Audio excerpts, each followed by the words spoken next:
say that every week, but every week I feel like it's an amazing episode, so I'm not lying. Here today, we are going to have different conversations. We have been talking a lot about bullying, so today, if your kid has ever been bullied, today is the episode for you to watch. Hey, what's up, everyone? It's your girl, Enya Phoenix. The conversation behind the hair. You know, today was a Monday. I hurt myself. Is that why you got a heavy side part? Yeah. it's big, look. Oh, Wait, you like bopped your head, like really bopped your head. I wasn't looking. I was on my phone letting you guys know that the guest was here. And I opened the door and said, Poor thing. Wow. Yes. You saw stars like Tweety Bird back in the day. Like if I pass out, just know that Don't go to sleep anytime soon. at all. Oh, she's a nurse. She got you if something happens. We're going to be like, I got to go to the hospital. Because they'll start shining after a while. The light hits My it. head hurts. Every week. My head hurts. Every week there's something. It's something, poor I thing. have some Aleve in my purse. What's popping, y'all? Y'all already know it is Shhmoney Curl, and I am back ready, like rejuvenated. I went to the beach this weekend, so and I hit vacation all on nice Friday. And glowy. I'm telling you, I get like really, really black and ashy, and then like 3 days later, I turn this real golden. Ooh, like brown. a phoenix. Yeah, a little Rising Puerto from the Rican ashes. butterscotch and stuff, you know. Ooh, okay. All right, guys, our Parlor Talk audience, I would like to introduce our guest. Actually, I'm going to let her introduce herself. Will you please introduce yourself? I believe that is your camera right there. Yes, I'm Scarlett Olivares, and I am a mental health counselor with Chrysalis Wellness Center. I've been working in this area for the past 15 years in different counties: Collier, Lee, Port Charlotte, Hendry, and Glades. Okay. Oh, wow. So one of the big things that we've been discussing lately, even when it's not part of the podcast, we still talk about it because it's so prevalent right now in the schools, bullying and the mental health, how it affects our kids.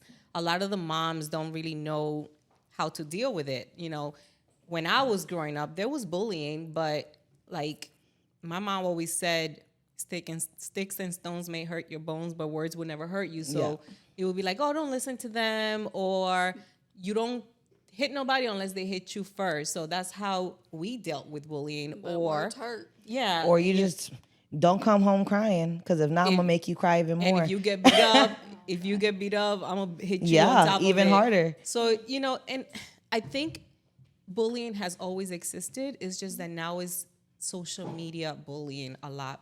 Made it a little different. They definitely branch it out more because of the fact that they get almost like it's food for thought for these young kids, and they feed off of that, and they go off their peers. Like I've said earlier, like in previous conversations, we can tell our kids whatever. We can tell them they're amazing, they're handsome, they're beautiful, they're smart.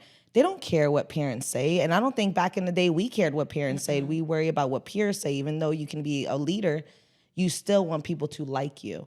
And that's what a lot of these kids are going through right now. It is mental, physical, emotional, and a lot of people don't speak on it because then they either get made fun of, or in other words, you get bullied even more, which was my son's case, getting called a snitch. And we try to do everything that you can, doing the right way, paperwork, talking to people, even therapists you take your kids to and talk to, because growing up, therapists and psychologists, what? You're gonna go outside of the family and talk about what's going on? You don't do that. It's a no. Everything stays in the household. But now it's being more talked about. That's the one thing I can say that's good about this generation. They're more verbal on the way they feel at an early age, because we've kept it in for a very long time. We were also taught, you don't talk, you don't get involved in adult conversation. Exactly. And whenever you try to express yourself, it will come off as disrespectful, at least in my generation. Same thing. I'm 10 years older than you, almost 12 years older than you. But how can we help children that are being bullied right now? Well, again, like you mentioned, virtual bullying is definitely something that is out there, and it's very hard for us as parents to really be aware of it, because our kids have multiple Instagram accounts, they have multiple ways to communicate, because they know we're going to see what's going on, and they don't want us to know. So how do we help again, at the end of the day, speaking up is important because it is for sure a fact that bullying is not acceptable. Because there's more awareness, the same way that they have more access to things, they do have access to everything right now. It's so hard for us to keep our kids in that bubble like we were, right, when we were younger. We didn't have Instagram. We didn't have any of that stuff. Our kids are definitely exposed to so many things. But speaking up is just the number one. And then for sure having somebody that they can actually go and speak to that is not a family member, right? Because again, we deal with, well, if I tell my mom or my dad, and if they have like a short fuse, this is gonna cause a problem. That's me. I'm not gonna lie, I'm that parent. I'm like, why didn't you tell me? It's like, Mom, because I know how you please don't go to school. And I'm like, no, but Ivan. And then I go there like a 6'5" little midget and ready to yell, but at the same time, I feel like us parents are that voice because some of our kids are scared to speak up, or if they have and they're not being listened to. And we have to be that voice, and therapists have to be a voice. That's why, again, I think collaboration. I was in an interview a little while ago, and I was talking about collaboration is the key. The schools, the parents. Even law enforcement, again, I know sometimes it's a very hard topic, right? But we do have resource officers in the schools that are supposed to be there to protect our kids. Okay. So there's many programs. Again, we know that mental health and mental illnesses, it is a fact. We're seeing, unfortunately, the negative effects, right? We see all the shootings happening, all the things, right? All the suicide rate is up the roof right now, and is very related to bullying. Yeah. And all those kids that, most of the kids that have been involved in shootings, they all had a background behind it of bullying, and nobody knew. Or they knew there was they didn't do anything. Yeah, no, there was not the right collaboration, again, with the teams. I believe that in our area right now, we have good leaders that really working really hard to work in collaboration. Again, you have the right counselor with the right resource officer, and you have the parent that can go in and just make sure to speak up. But we can teach our kids to do that too. And again, if they don't want to speak to us as parents, that's what therapy is for. And we do have that. Mental health in the schools right now is very important, and they know they're trying. It's not easy because there's so many kids, right? There's not many of us out there right now. For the amount of kids that we have, they are definitely suffering mental illness from bullying and from having situations at home. And we know what the outcome is going to be. What age group do you personally see in your? Well, we see all ages, and throughout my career, seeing when I was working with the schools in different counties, I was working 10 to the age of 18. And I could tell you that every single one was experiencing bullying in a different way. And then with that comes the refusal to go to school. So you have to also look for the warning signs. And I always knew when a kid didn't want to go to school, there was a problem. Something was going on. There is that anxiety to go to school and what's going to happen. The kid that has to give their lunch to another kid, or there's been called names that there's so many things. And then the cyberbullying is out there. We see the rates. We see what's going on, the distortion right now of beauty and everything. And really it's our job as moms and as parents to show our kids that beauty is we're all beautiful. All shapes and all sizes. shapes and sizes, all different It doesn't ways. matter. It doesn't matter. We are all beautiful. But what is the social media telling us right now? We need Everything's fake. Yeah, we need to be fake, and then that's going to change in a couple of years, right? Yeah. And it's going to be It's the a trend. opposite. So Yeah, whatever it's the gonna be trend opposite, is. right? So, it's our job as parents, and then us as mental health counselors, social workers, school counselors. Again, we have to collaborate. I believe in collaboration. Do you believe that the school system here in Lee County has that collaboration? I recently was invited to go meet with the new superintendent, and he's trying to reach out to more of the Hispanic and African American community so they can voice our opinion. what kind of programs did you see at Lee County specifically for mental health for the students? Well, I actually this year, the past couple of years, I've been working with, in conjunction with Catholic Charities. We have a memorandum of an MOU, and we will go to the schools and provide free counseling.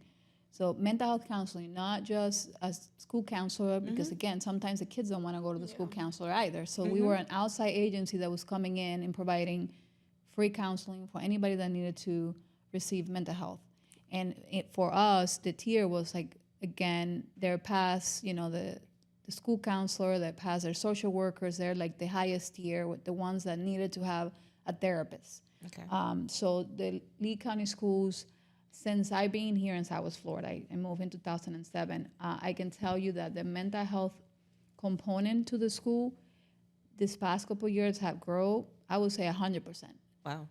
And Lee County has social workers, school counselors, and mental health counselors. When Collier County, I said Lee County, right? Collier County doesn't have social workers, but they do have, again, they didn't have a mental health team until all the shootings and all that stuff started happening, and they are forced to have, they have to have a team in every single school. Then we have the mobile crisis team too that goes to the schools. There's a lot of things that have been in place in the past 5 years, I would say. Okay. I just don't think that parents are aware of these. I'll be honest with you. I hate to do this, but on live at that, but I feel like it's contradicting because it's a beautiful thing to hear that you're saying there's so much things to be involved with in Lee County and Collier County. But me as a parent in the age group now, as a 10 and 11-year-old age group, I have done those steps to the point that I went to school. I have sat down with counselors, teachers, the police officers, with the principal, have asked personally, put my son in a counselor. Like, my son needs to talk to somebody. He is getting verbally and physically abused. And keep me updated. I want to know, because there are parents that don't care, that aren't in that school form to want to know and go that extra step. I was one of those parents. I went that extra step, asked for it, never got a reply back. My son never saw a counselor. That was the beginning of the year. Middle of the year, my son again started getting bullied, and then the signs happened. It was, while you're talking, it's like literally everything I've seen happen in this last year. My son didn't want to go to school. He didn't want to eat because he was getting called fat and chubby and all these names. And then I'm forcing him to go to school. Then I sat back and I'm like, something's up. So now I'm going to school because he's not telling me, probably because he knows I'm going to react the way I am. And I go there, and again, why am I getting a phone call? Why am I not getting an email? It took me to get to a certain level of being a well-known entrepreneur in the industry and somebody that does a lot for the community to go on Facebook and make a post. It had to go over 600 shares, people emailing the schools, people threatening to call Wink News for something to be done, to the point that after all that was done, emails, text messages, calls, me verbally, physically going in there to get a call from the principal from her personal number to finally say, I am so sorry, that was never brought to me. How sad is that I've been to everybody, but I sat in that chair with her in the beginning of the year and talked to that principal. So for her to even say that to me, you didn't know, it was there. But how many other parents are doing the same thing as me and other kids? Then it takes to my son to be like, oh, now we're going back old school. Somebody touches you, do what you got to do. And what happens after I've said this post, shared it, finally get a call back, nothing is done, to the point that the Friday before school's out, the same bully, and it's a 5th grader, so he's an older kid, bullies my son once more. My son gives him that little, oh, if you touch me again, you're going to see what happens. What happens? My son retaliates. Now he's fighting. Now he's beating up people. Now there's anger. And now he's being frowned upon. Exactly. Because he took actions into his own hands. So again, that is the lack of collaboration again. It goes back to that, and that should never happen, because you do have the resources. You have being vocal about it. So why is this happening? Is shame. I can say shame on everybody that wasn't. I don't know what school it is, but it's Cape Elementary. I'll say that very vocally because I put it on Facebook at this point. But I feel like it's gotten to the point that what is it going to take for a shooting to happen? Is it going to take for my child or another child to commit suicide for it to be on the news, for something to put action to? So I would say, as parents, if you don't get the results that you want from the schools, then you need to get an outside agency. Like our agency, right now we have a grant. So people, if you don't have insurance, if you are underinsured, we don't care. We see you for free. And again, it's looking for the resources out there in the community, because they are there. You know, if the school is not responding to you, then go out there and say, okay, type counseling for bullying. You know, anytime you deal with a teenager, 10 to 18, again, there is going to be something along the lines as bully. But then again, we talk about now the kid is not going to school, so then you get the social worker calling and saying, why is he not in school? And then, like, automatically is, well, we're going to take you to truancy court. But why we don't look into what's going on? What's happening? Why doesn't he want to come to school? And you know, I'm a parent too, and I can relate in many ways. My son, unfortunately, has been diagnosed with cancer for 3 years, and my daughter was in school, and she almost failed school. Like, she almost didn't pass, and we sent my son got a transplant. We sent letters. We sent his schedule. We were out in Tampa for 3 months, and they called me. The social worker from the school called me and say, "Well, I'm calling you because we heard that your son has some immune system situation, and we want to know how can we help you." And I'm like, "An immune system? This is definitely offensive right now. Yeah. My son has cancer, and we've been dealing with this for a long time. I've been explaining to everybody the deal, that how this is impacting my daughter, because it's his brother, and it's something beyond us, right? We had to leave town." And of course, she's in truancy court. I'm like, you know what? I work in truancy court for many years, so I know exactly what my rights are, and I know that she's not truant because we have excuses. So again, what happened? My daughter is in homeschool right now because she could never go back to school. She missed so many days, and then they put that punitive, like, you don't want to be here. See, and that is so That's so sad. wrong. For the ones that's watching, can you give the definition of what truancy court is? Well, truancy court is basically a kid that misses school so if you miss 15 days in a 30-day period, you are considered a habitually truant. If you miss 5 days in a 15-day period, unexcused absences. So you basically are considered truant, and they start some paperwork. They have agency like Lutheran Services. I worked with them for many years, and they go to the house. They provide free counseling. Again, that's there. Anybody can call Lutheran Services and ask for help for bullying. Kids that are having behavioral problems, it's free. You don't need to wait the school or the truancy court to get involved for you to get services. They're there. They have very good counselors that go to the school and meet with your child right there every week. So once you don't go to school after you have a counselor with Lutheran Services, and you go to the committee, the TURN committee, which is Truant Runaway Network, then yes, there's a possibility that as a parent, you can face charges, because it's actually against the law for a kid to miss school before they're 16 years old.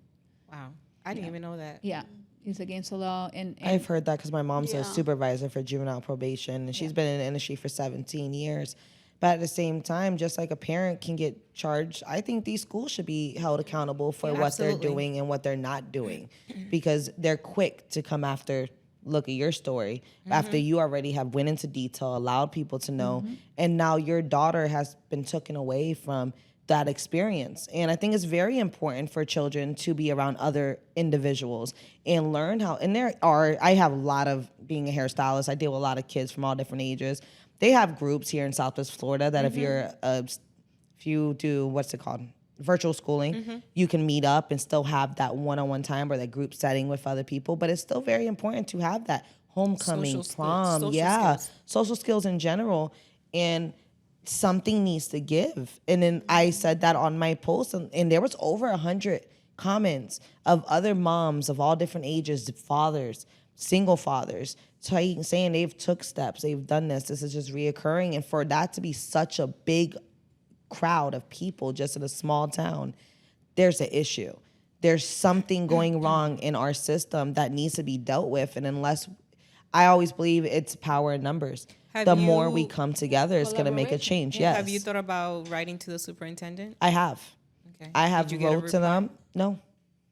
I have wrote to the baseball problem that I had with the president, and they choose to not deal with it. The more they can turn their head and not kind of push it under the rug, it is what it is. And you know what? The next year comes, and they're just going to move on, and that's the way it looks at it. And even as a parent, I felt defeated, and I'm a well-known, vocal person. But after you do so many steps and move on and try to build your child's confidence, you go through these steps to protect them in every which way, and you do everything without being stereotyped in a certain way, because once you get too vocal, then you're that person. You're the loud mom. You don't want to do it no more. It gets to the point that I want to homeschool, but can I? No, I'm a single mom. I'm an entrepreneur. I have 2 businesses. And there's a lot of people in the same steps, in the same foot as me, like what we're going through and what I'm going through. So it's like something the school board needs to do better, especially in Lee County. Well, I can tell you that, again, working with the schools this past couple of years, that there is not enough mental health counselors. They are really trying really hard to hire. Again, Catholic Charter was involved. They have their own mental health counselors. They need more, and There's more crisis But than there is help. but is Yes. it that even if there's not enough therapists to hire within the school system, is there enough therapists to then third party out to send the kid, like bring them into the schools to then provide until, hey, there's enough within the community to then hire within the schools itself? Well, again, this is you put them in hot waters here. Okay, so there's a third party agency there is some that are allowed in the schools, because again, There's a lot of politics there's also involved. Yes, and there's also the education, right? That you need to go at specific times because they have their education. So they have to get their schedule. They have to see, they have to meet their criteria for the core courses, and then they can, the outside agencies that are allowed, they can see them in those classes or during lunch. So it's not that easy. And then again, for an outside agency that don't have a parent that is as involved as you, to see them outside the school is a little hard, because you have to, when you have a 10-year-old, you go to their home. Again, Lutheran Services, they go anywhere to meet with you, but there has to be an adult. So if the parent's working, they work until 5, it's almost impossible. Then you have other agency like, I'm not going to say names, but there's many agencies out there that they do have community-based counseling, that they go to your home and they deal with the same thing. They make an appointment. Then the parents, unfortunately, they have soccer, they have other stuff. It's not easy to meet with the family in their homes. So again, I will always recommend just go out there, type mental health counseling services around me. And now we have telehealth, which kids, they do love the phones. You can connect to your counselor just from your phone. And believe me, I'm 41 years old, so I initially was not really happy with the telehealth. But believe me, after COVID, and I can tell you right now, 80% of my clients are telehealth because it's easier for them. It's more convenient. Yes, they can meet me at their lunchtime. They can meet me after school. They don't have to drive where I'm at. So right now, there's no excuse to not get mental health help. Again, there's free services out there. If you have insurance, most insurance are 100% covered for telehealth. If you have Medicaid, you're 100% covered. You don't have to pay anything. It's Healthy Kids. And there is, I can speak for my business. We don't have a wait list. You can come. We have bilingual therapists, and we want to serve the underserved community. We don't, we see everybody, but my passion specifically is for those ones that don't have access, the ones that cannot make it because they don't have transportation, or they have Medicaid and some places don't take Medicaid, or you can't afford $120 an hour to see a therapist. Those are the people that I'm more what would be the word to use? Inclined to. Yeah, more committed with. Believe me, many people I say, well, why you take Medicaid? Or we are non for profit, so we want to serve those that they need, and more outreach. Again, these meetings are amazing. Why is this not happening more? Because I believe that the biggest issues is the lack of not talking information. about it. Even though we have so much access, people don't know that this is out there. And there should be. I always say there should be advocates in the schools. You should be able to have somebody that will come with you to those meetings and talk, because there's words that you can say that legally they have to help you. They have to.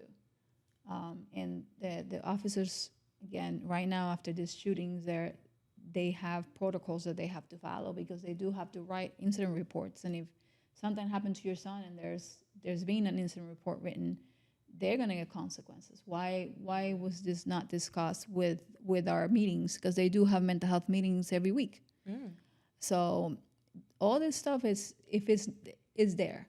Again, I don't want anybody to lose hope, and if look for help. And me as a therapist, I'm one of those therapists that I'm sending letters every week if I have to, until I get what I think this kid needs. Do you said telehealth? 80% of your clients are telehealth. Do you feel like it's just as effective as in person? Yes, absolutely. Especially if it's good to if you can come and meet me in person. Again, that's perfect. So we can do half and half. You see me 1 week in person, 1 week in telehealth. But I have clients that have only met me in telehealth, and it is the same. I'm very grateful, because I wouldn't be here talking to you today if telehealth wasn't available, because that's how I was able to do counseling.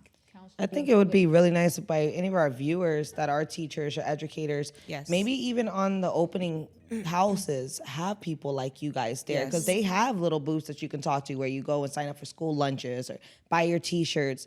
Like, that'll be a really good thing to have somebody with a booth there that is somebody like yourself that can give the opportunity for parents just to walk up and be able to feel that openness, because I've never seen that at any schools that I've been to. My understanding is that Lee County, and again, I could be wrong, but Lee County does have one day before school starts that they do like it's like a fair where they invite all the agencies that they have partnership with, and they invite the parents.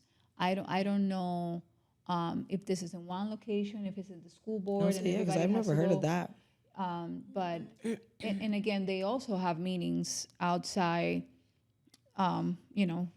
with all the agencies at the beginning of the school year to discuss what are we doing this year, and they all meet. And again, there's so many agencies working with the schools right now, because again, it's a fact. If we don't work with the schools, we're going to be in deep trouble. Yeah, our kids spend majority of their times in school. Yeah, they sure do. So that's the place where not only that, but if you're not getting to the root of the problem at a young age, then Early you intervention. become an adult it's a snowball. who then has mental health issues, who has trust issues, who has self-esteem issues, the list goes on and on, that it's causing a ripple effect when something should and could have been done sooner. So with your experience dealing with different age groups, and there's parents that don't pay attention to little signs, if you can give us 5 signs that you can see off of a child that you've experienced, what can a parent look for in their household? Because there are kids that are going to come in and smile and, Mom, Dad, everything's good today. But what can a parent look for in their child or in their household? Yeah, that's a very good question. But again, we talked about the refusal to go to school. That's one of them, right? Because they don't want to go to school and they have good grades, but or even if they don't have good grades, they like to go to school because they like to be with their peers. So that's one. When you see a child that is withdrawn in the room, even though our kids like to be in the room all the time now, but there's a change. You can see that it's not because they used to like things and now they don't like it that much. You know, they're used to be in the phone a lot, but now they're in the room sleeping, for example. Then you realize, you know, they don't want to eat. That's again the anxiety. That's one of the things. First signs of anxiety is having stomach problems. You know, even their immune system goes down. So getting sick a lot. The aggression, you know, seeing a change in their behavioral, being aggressive and having a short fuse, not having that much patience. Even not being as affectionate as they used to be. Those are warning signs. And then again, you have to pay attention to that because between bullying and again suicide is a very short, you know, Very thin line. it takes seconds for the thought to happen and for the act. So it's a fact, and it's a leading cause of death in the United States. And it's crazy because I've seen that more now. And probably the last 7-8 years, I hear more children talk about suicide, or I see it hearing from my mom's stories. And back in the day, that wasn't a first thought in my mind as a child. Like, oh, today's so bad that I'm going to take my life. It is. I had to, one of my last, I actually was in the team that formed the mobile crisis team, which I want you guys, everybody needs to be aware. There's a mobile crisis team here in Lee County. Well, in the Lee County, Collier County, LaBelle, Hendry, Glades, Port Charlotte. They go everywhere. It's 24/7. It's free. And they come to your house. They come anywhere. If you know anybody that's experiencing depression and it has suicidal thoughts, mobile crisis team is out there. So I was very blessed to be part of the founders of the mobile crisis team, and I had to go to this call at the school, and it was devastating. It was an 8-year-old kid, and I spent 2 hours trying to figure out how to not bait crack this kid, because we know the bait crack, we have to do it at one point, but it's traumatizing. Can you imagine? I was traumatized putting an 8-year-old in handcuffs in a back of a police car. And there was no way of getting this kid out of that thought. He wanted to die. He had a plan. He knew what he was going to do. He was 8.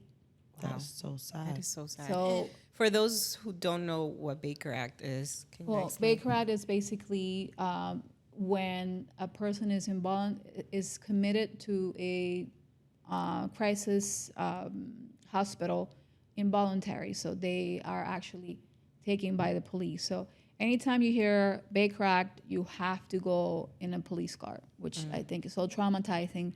And then when you get there, you can't see your parents for at least the first 24 hours for sure. You can't see your parents.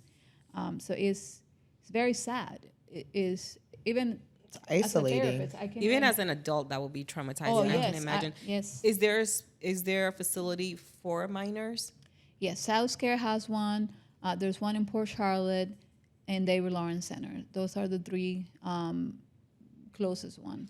And since we talked on the signs of when you have an idea of what your kid's being bullied, what are the signs that your kid might be experiencing depression where they're thinking of suicide? So very similar, actually. Very similar. Withdrawn, crying spell. When they are giving away their stuff, I don't really want this, or they used to play baseball and now I don't want to play baseball. There is warning signs. Sometimes they're really hard to read. I'm not gonna lie. There's a couple ones out there that there was no, like, it was almost impossible. You needed to look very closely. But yes, there is usually warning signs, and friends can see it more than us as parents, because they are very vocal. Cutting is one sign. So if you see a kid that is wearing a hoodie all the time and they don't want you to see their arms, or they're wearing long pants all the time. And it's 100 degrees It's- outside. Yes, And I think that's a little bit like, that's almost every middle schooler, high schooler right now, because my stepdaughter's like that. She's 15. And no matter what, she wears a sweater. It can be 110 degrees outside. And I had that conversation with my significant other. Like, are you paying attention to her arms or anything like that? He's like, yeah, she's fine. She'll go in the pool and nothing. She just feels more secure, like a secured blanket. It is. I hear it all the time. But again, some of them use it to hide it. So I'm not saying that every kid that's wearing a hoodie, that's what they're doing, but because they do It's love it. also a fashion trend. They love it. Yeah, And- but and they- damn, in Florida. Yeah, I'm no. like, oh my gosh. But they say it's like they feel safe. Yeah. You know, and then again, I do have a lot of, I work with my kids a lot talking about putting their hood on and, you know, you need to be careful when you do that because, you know, we know what has happened when you see a Yes. kid walk in with a Yeah. hoodie on. So it is helping them be aware because at the end of the day, the only thing we can do is giving them the information. That at least as parents and as providers, we can feel, well, again, I give the information. If something happens, you know, we spoke about it. We talked about it. That was their decision. So, yeah. I feel like more parents need to be a little bit more attentive from the conversations that I have with the different probation officers that work in my mom's industry for so long. These parents are giving up. They're wanting to school to take care of their kids, deal with their neglect, deal with their attitudes. I've had people call my mom at Sunday night, 10, 11 o'clock at night. My son's just yelling at me and I don't want to deal with him. Come pick him up. And they're just too busy being friends at this point. And I've had this conversation with different moms sitting in my chair by the way their kids talking to them and how they're carrying themselves. And if you ask a little bit more questions, be around your children a little bit more. I mean, that makes a big difference. And just be a parent. I feel like that's what this generation's lacking a lot of. They're just wanting to be friends. And you can be friends with your child to a certain extent.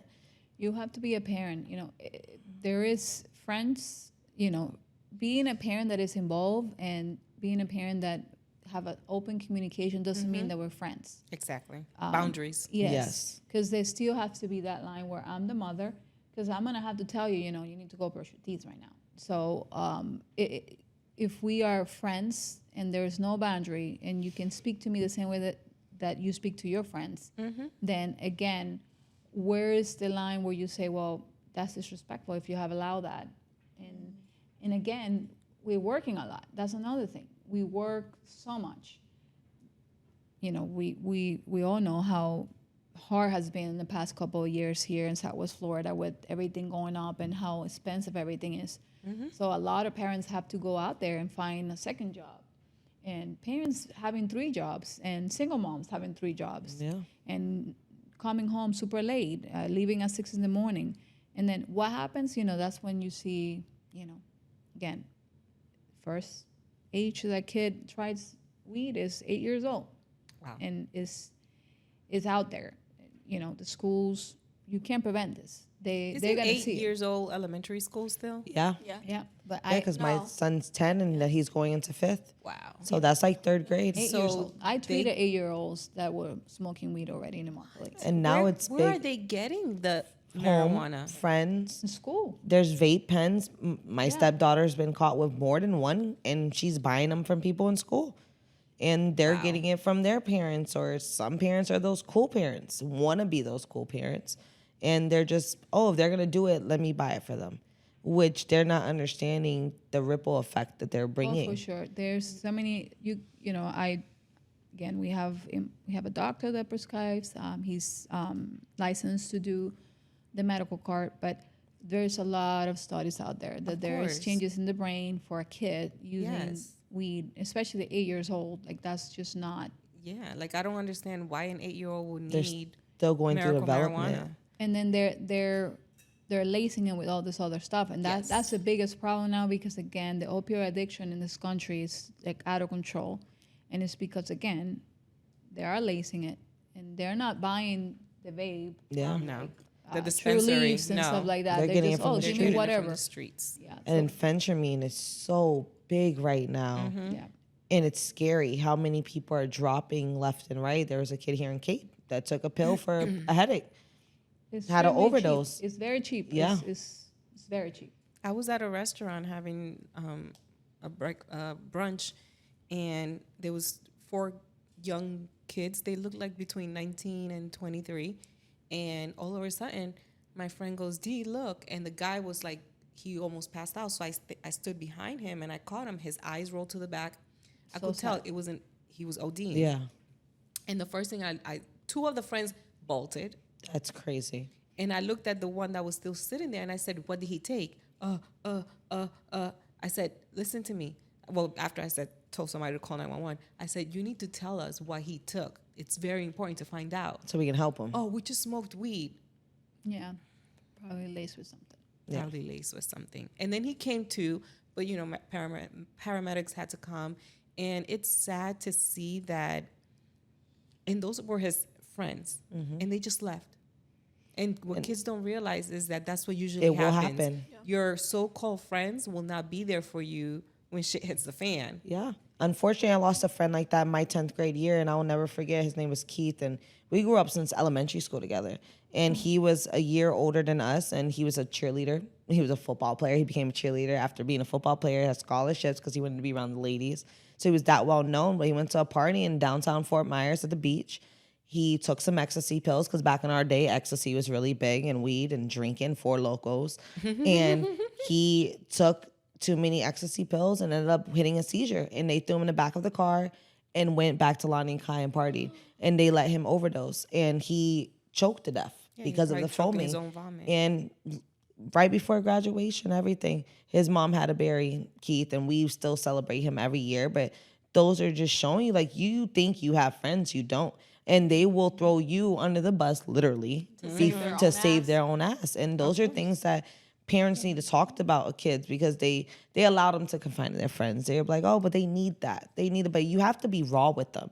Feel like that was one thing I was very blessed with, my mom being a probation officer and my dad being a felon, 2 opposites. But you get to learn the variety of how really the streets and how business and real work works. And they've never sugarcoated nothing to me. And I feel like a lot of these kids are growing up a little bit more naive at the same time of being too open. It's weird. It's like a really fine line with the way this new generation is. They're open with their opinions. Yes. But Not open with There's a enough lot of of magical consequences. a lot of magical thinking with these kids that, you know, somehow you're gonna have a, you know, Ferrari when you graduate from high school, and I'm gonna have all the cool sneakers, and Yeah. it's like no, that it's a lot of Takes hard hard work, work. a lot of hard work. So that's what I see. Instead of calling it naive, it's a lot of magical thinking with these 12-year-olds that don't really know much, right? Especially if you have a mom and a dad that are trying to shelter you, because again, we can't do it anymore, but they think, yeah, no, this is what I want to do. And it's like, absolutely not. You are going to have to work really hard to have that if you are going to want to do it the right way. And even if you work very hard, it's going to be hard for you to pick a house or a car, right? what age do you recommend that parents talk to kids about drugs? I would say every parent's not. They know their kids, then you know when is the right time. If you know your kid and you have an open communication, especially because of you gotta know your area, what your kids going to school and what's going on in your school. That's the first thing, because believe me, everybody knows if there's drugs in the school. Yeah. And if I'm telling you 8 years old, they already Elementary. they're already involved. Yeah, involved. Like I can tell you in Immokalee, I think probably 7 years old, 6-year-old, you already should talk about it because elementary school is full of drugs. And I know I that is haven't been in so Immokalee for a scary little bit, to but I hear. know. Yeah, here, yeah. No, I mean, like, to actually hear that, like, knowing that my son's in 4th grade going to 5th, I never knew about any of that until probably 7th, 8th grade. And that's when I went to ALC. And back in the day, ALC was with middle school and high school. So me being in middle school and being open to being around people in high school is where I learned about gangs. I learned about drugs, smoking weed, drinking. Never in middle school or in elementary school. That's crazy. Well, and remember, our kids have access to YouTube now, and there's a lot of cartoons that they see that they're already talking about drugs and all kinds of different things. So I think as a parent, you just need to follow your instinct, and you need to know. I don't think they should be, at any age, I think below 5 years old, 6 years old, when they don't understand, but after 8, and then, when they're teenagers, you have to have a strong conversation and really explain to them what everything is. You want them to know. Like, think about that lady, she was from one of the big news stations, and the 14-year-old kid ordered something online and died. Oh, yes. Get out of here. Yes. Yeah. He ordered something He online. ordered, what was it that he It was ordered? fentanyl. It was Fentanyl. fentanyl. Yeah. Stop it. And this kid From the black market. This kid was a very good kid, no problem. He ordered it.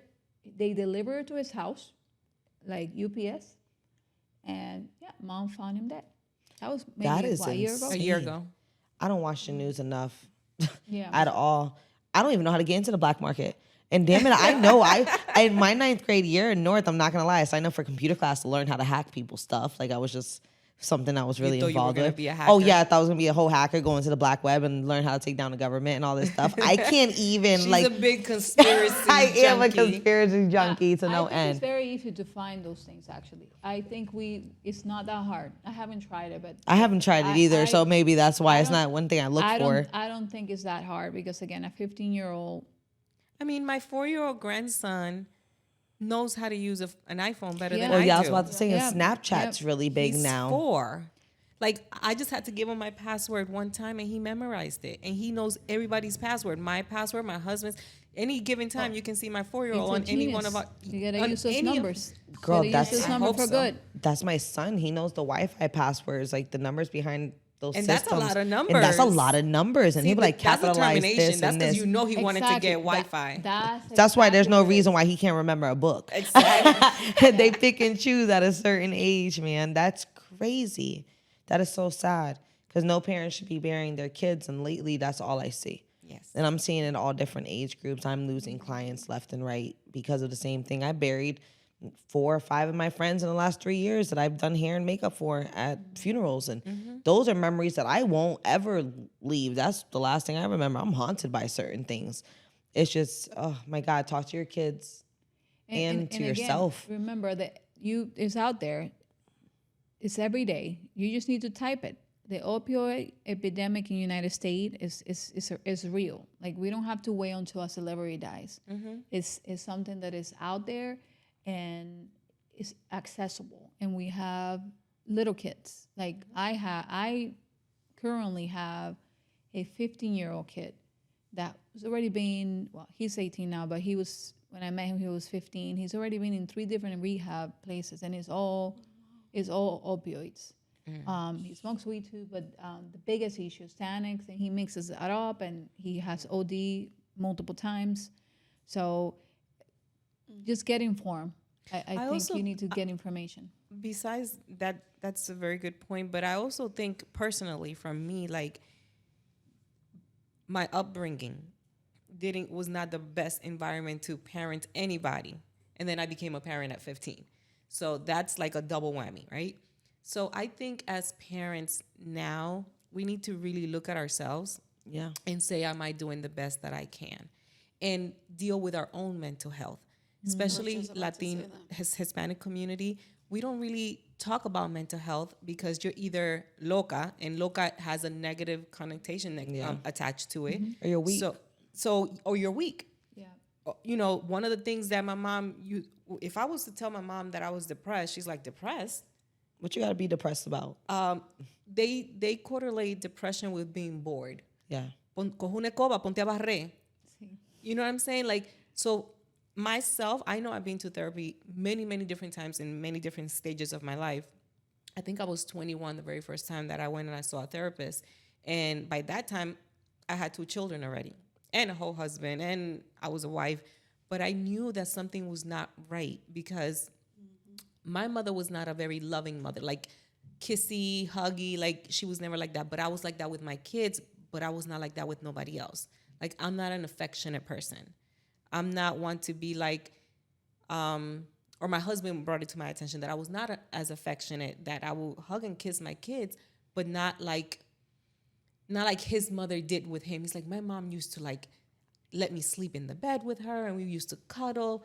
I'm not a cuddler. Me either. I'm just not. And then it got me thinking, I'm like, why am I not? And it took me going through therapy to figure out that I was not raised that way. So therefore, I had to change my mindset. And from there on, I was like, I made a conscious effort to be more loving, to cuddle with my kids, to give them hugs, to give them kisses, because I didn't get that. But as an adult, you have to take responsibility of your own actions. And until you start talking about it and seek therapy, nothing's going to change. If you don't like where you came from and your background, if you don't do anything to change it yourself, it's just going to keep It's a repeating repeat over pattern. and over and over. That's called generational curses. Yes. You gotta break generational it. Trauma. It is incredible how that follows you until you break the cycle. Well, that's kind of like when we had the moms on the episode, and kind of mine and your upbringing was similar. My dad was constantly in and out of prison, pretty much my whole life. He stepped out of prison, I think, a few months before I hit 17, and I was just like, I don't need that now. "What you here for?" Because I don't. Now you need think you're grown. Yeah, and it's just like I then helped my mom basically raise a household. She was a single mom with 2 kids who, worked for the school board for 22 years, and be honest, in a job that didn't pay much. Still doesn't. Still doesn't. Just so Teachers she don't could make be enough money. home At all. when we were home. So she sacrificed a lot just so she was home when we was home, because she was a single parent. And again, I started therapy. I kind of slacked on it a little bit. But through the therapy, I've learned that I have trust issues. But not only do I have trust issues, I have heavily trust issues in men. It's a ripple effect. Yeah, definitely. It carries over. Because of my dad, Yeah. my uncle trying to kill my mom. There's just so much underlying crap that's gone on within my life that has men attached to it, that is just like, I have that mindset. I don't need you. I'm here because I want you. Which also plays a role in the type of men that you choose as partners. I mean, I've only been with my husband. I've only been with him, and I don't have like exes or anything. But knowing when I first got pregnant at 15, it hit me real quick that I did not want to be like my mom. I didn't want to be a single mom. I didn't want my kids to grow up without a father, because I grew up without a father and it sucked. And I didn't want my son to grow up without a father. And I put up with a lot of crap. No physical abuse or anything, but my husband and I, we were 15 and 16. We were kids. We didn't know what we were doing. He was a 16-year-old boy trying to play the role of a man. And we went through hell and back. Thank God that I've always had God in my life. And thank God that my husband is also a believer. He didn't go to church or anything like that, but he believed in God. And just that was enough for him to be like, okay, so let me listen to you. And we've gone through couples counseling. Some of them were successful. Some of them fired us. Let me say that Fire correctly. you. They fired my husband Okay. as a patient. Because so one therapist gave us homework. We went to couples counseling, and she gave us homework. I did my homework. He didn't do his. And when we went back, she basically said, listen, if you're not going to follow my instructions and my direction, I can't help you. I can't see you anymore. So we walk out, and he looks at me. He's like, did she just kick us out? And I said, no, she kicked you out. I did my homework. I did what I was supposed to do. But I believe in therapy. I know that I also believe that it's very important to find the right therapist. Absolutely. Because I remember the first time my husband and I went to couples counseling, it was a woman. And he was like, of course she's going to take your side. She's a woman. So then I found a male counselor, and he was a Caucasian male counselor. And even I agree with my husband on this one. He's like, he doesn't understand our culture. Mm-hmm. You know what I'm saying? So the last couples counselor that I found, my husband couldn't find nothing wrong with him. He was Dominican, a man in Dominican Republic. You can't understand our culture more than that. So that one was very successful, and that has actually helped us a lot in the last couple of years. That's good. I had one. No, I had two. A man and a woman. The woman was the first one my mom put me with when I was young. I was probably about 14, 15 when my dad first got put in. And she talked about her damn self the whole time. Wow. And I didn't understand nothing why I was in there. I'm so young. I'm a teenager. I'm like, Mom, she got more problems than I do. Like, this is wild. Then when I got older is when I kind of reflected on what she told me, like certain things to write down. And you take little notes. Like, she really didn't help, but it was enough to learn how to do stuff at home. Self-reflection and all that stuff. So I go to a guy. He's a little bit more expensive by the hour. So I'm thinking, oh, he's good. He charged this much. He got to be good. Man, did he talk about himself the whole time too? I'm like, what is wrong with these therapists? And he made a book, and he was gloating about himself. He was like, just take this, read my book. It'll make you find yourself, and then write notes. And one of my friends, Jasleen, it was your fault because I blame it on her. She loved him to death. But the only thing that got me through was, again, the same thing. Take a notepad, write down, almost like he told me to write down almost like my life story. Mm-hmm. Like, you have to learn from the root. So I started from my mom, from my dad. And as far as I can remember, the little things. And then I put stuff, motivational stuff, and 5 things I wanted to be better for myself. And you have to repeat that. Then I went back the second time, and after I think almost like $500 in, I was like, no, I'm not going to this man no more. Like, I'm just not. And it's really hard to find good ones out here. And you try to get somebody to tell you, to give you like little opinions on stuff. I've had bad luck with therapists. Well, they all talk about themselves. One thing I can tell you is that there is, you do have to find the right therapist. And I wouldn't go back if I don't feel that this is a good match. And it's okay. Like, it's totally fine. You know, I'm not for everybody. And it doesn't matter how much you charge. That doesn't mean that you're better than others. You know, I consider myself a very good therapist. I have done a lot of work around Southwest Florida for many years, and you can see me for free. So I don't believe that the more expensive, the better. And if a therapist is talking about themselves, they're not there for you. They're there for themselves. Yeah. Because a lot of us are also have our background, and we're in our healing process. So when a client comes in, your main focus is that client, is what they need. And it's not until you have a good relationship or rapport, you have a very good therapeutic alliance, and that means a lot of months of therapy. Then you might say something about yourself. It is something that... It's natural to compare a little bit. Yes, because that's part of the motivational interviewing where, you know, we have something in common. You know, we can talk about, we play video games, for example. It's like a give and take. Yes, but it's not like you gotta read my book and then you're gonna find yourself. That is a selling. Well, I'm damn sure gonna start charging my clients a little arm and a leg on top of it, because I feel I'm a psychologist every day. The stuff that I deal with behind that chair, I can for sure agree with you. I'm going to charge an extra $50. They might come and talk to me more than 5 minutes, because the conversations that I help out, man. I know. But I'm not going to lie. My clients help me. Coaching certification. Girl, I'm about to play with it. I'm going to go online and get it, because you can get it. I didn't know I can do expensive. that. Yes. See, and I did 4 years of psychology in high school before I got kicked out. Like 3 years, because I did AP psychology. So I thought it was really cool to really learn about. I look at hand motions, facial stuff. But body language. Body language, everything. And I can tell when somebody's lying. I read a lot of people touch themselves, and they do weird stuff over and over, and you see they get nervous.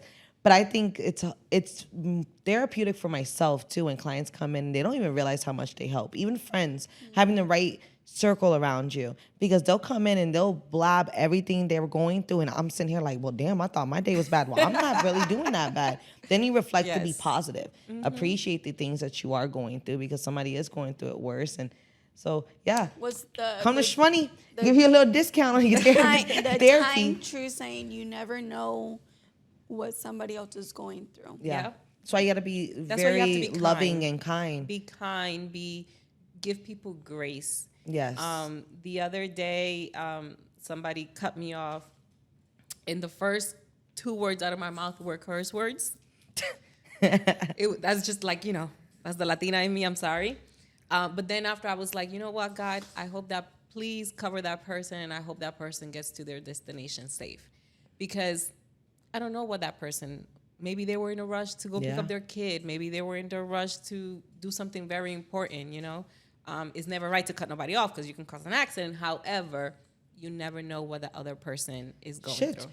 Well, kind of just to move the little conversation real quick, a little way to the thing. There's new laws that passed. We were just talking about that. There's a new gun law that passed. Absolutely. That you can drive since July 1st. You can have without a concealed weapon license. You can carry, but not openly carry. No. So I have a whole 2 steps. Yeah, there's 2 steps.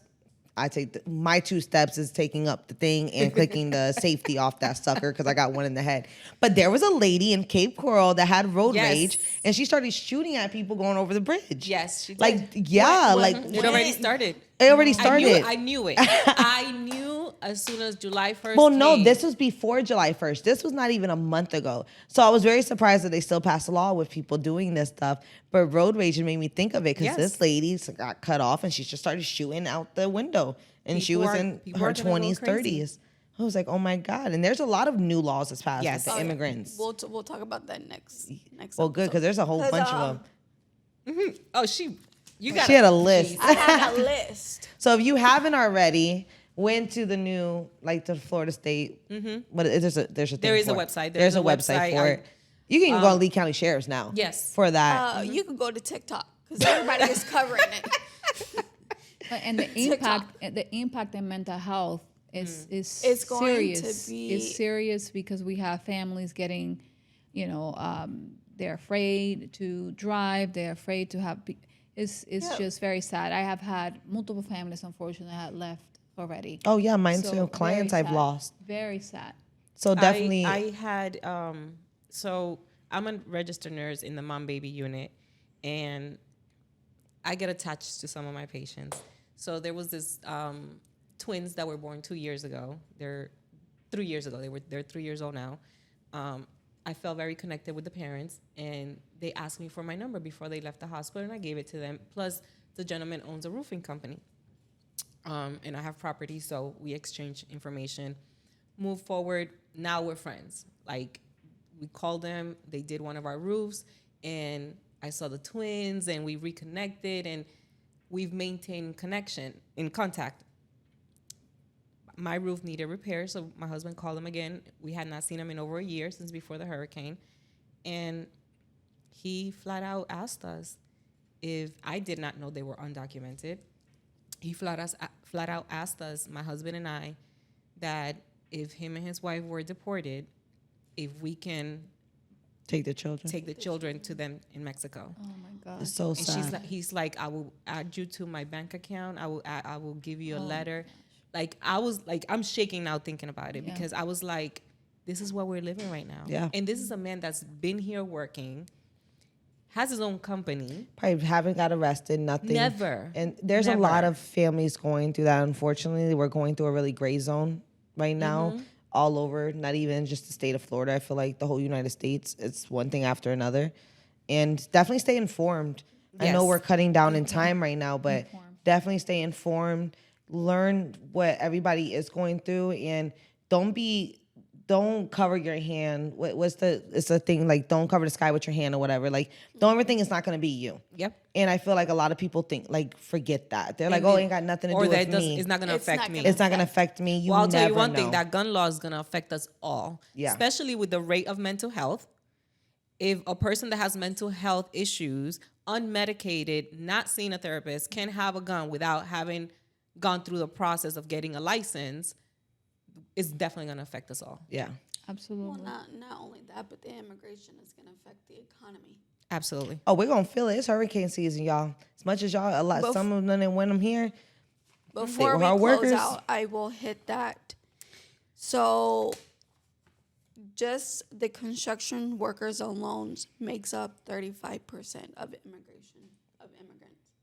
Yeah. Agriculture makes up 47% of undocumented immigrants. Because they do the work that regular people don't want to do. We are facing a possible loss of $13 billion per year because of this law. Yeah. Yep.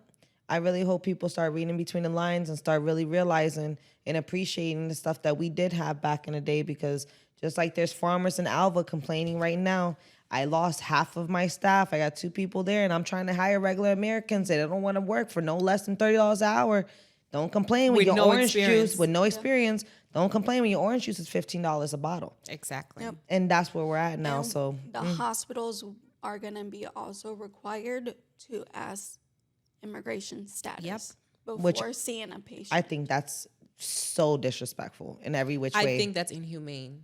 Yeah, very. When somebody comes to the hospital, obviously it's because They are need help. in need. And then it will be required. regardless of where you were born, regardless of the color of your skin, We are all one humans. race. We are all humans. To help one another out. That's what we were born for. Exactly. So, on that note, So we'll have a lot to talk about next yes. week. If you can please look at your camera and let people know your name, your phone number, the name of your business, how they can reach you, whether social media or your business phone. So I don't have my phone number because I'm not good with. Okay. So I'm Scarlett Olivares. I am the CEO of Chrysalis Wellness Center.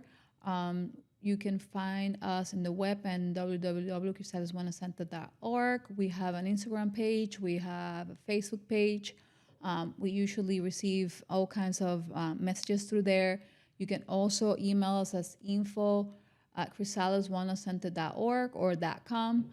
And Can you spell Chrysalis? Chrysalis is CHYRLLES. Okay. Wellnesscenter.com. Awesome. Perfect. Yeah. All right, guys. Thank you so much for chiming in on Parlor Talk on this episode. I think it was very informative, very needed. Yeah. I'm going to be asking of our audience to please like, subscribe, and share. That is the way that you can help us grow, and it's absolutely free. It doesn't cost you anything. Here at Parlor Talk, we are trying to create a space for our community to come together and be able to talk about all these topics that affect us all, especially our children. My name is Dee Dominguez. It was a pleasure. and this is your girl Enya Phoenix. We are also looking for sponsors. Please hit me, Nakisha, or Dee up if you are interested in becoming a sponsor. And you might get a little surprise sponsoring with us. And you already know it is Shhmoney Curl. I am here. Catch us. We're 1 month away from school coming back, and you already know I do for the community. Already August 10th, and this will be our 7th year doing free back to school haircuts for the kids and book bags and products, just anything they'll need. So if you do want to donate, this is an environment you can donate at Hair Artistry or at the Plug Barbershop Supply next door, and you'll receive a $10 gift certificate for donating some school supplies.